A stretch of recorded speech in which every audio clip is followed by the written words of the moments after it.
As news of the plea is still making its way across the country, Newswatch 16's Adi Iyer joins us to break down the deal with a lawyer in Monroe County, where Brian Kohberger is from. Adi. Thank you, Scott. I spoke to a lawyer here who's been following the Kohberger case since Kohberger was arrested in Chestnut Hill Township. The lawyer I spoke to was surprised that a plea deal was how this 2.5-year saga ended.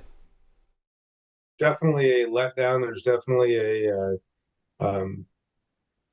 failure of expectations. Brett Riegel is a defense attorney out of Monroe County. He's been following every aspect of the case as it's been happening and says the ending isn't what he thought it would be. It's kind of like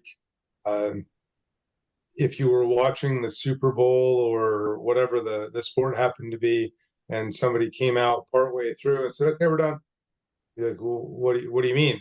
The Kohberger case has been going on for almost 2.5 years and was set to go to trial in 6 weeks. Riegel says a plea deal now can only mean a few things. One, Kohberger had a change of heart. The client is actually the one that's driving the choice and says, "I don't want to go to trial." 2, his defense attorneys believe that the evidence was not enough to exonerate him. The evidence that would be in favor of a death penalty is substantial.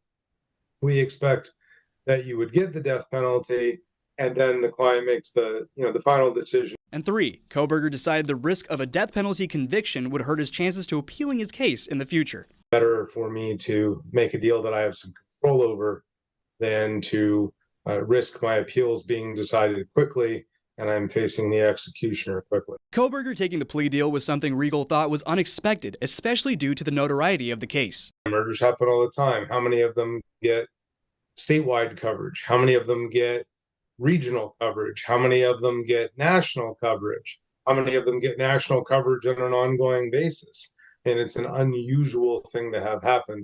Although Kohberger reportedly agreed to serve 4 consecutive life sentences for the homicides and a maximum penalty of 10 years for the burglary charge, Riegel says this may still not be cut and dried. The sentencing doesn't occur the same day as the change of plea. There's steps that go into that sentencing proceeding, and they'll want to do those steps before they're holding that hearing. And even after Kohberger's sentenced, Riegel says there may be another hearing where another lawyer could decide to take a look at all the evidence to convince the judge to change the terms of the sentencing, just like what happened with the Menendez brothers. And there are proceedings changing what's going to happen to those men in California. And there would be no reason that you couldn't see the same sort of thing with Kohberger if there's something out there that changes. Now, the family of Kaylee Gonzalez released a new statement on Facebook from Kaylee's sister, 18-year-old Aubrey Gonzalez. She wrote, quote, "Had this proposal come a year and a half ago, the families could have had time to process, discuss, and potentially come to terms with the idea of a life sentence, however difficult that may be. But now, with mere weeks left, we're being asked to absorb and respond to life-altering decisions with no room to breathe," unquote. Adi Iyer, Newswatch 16, back to you.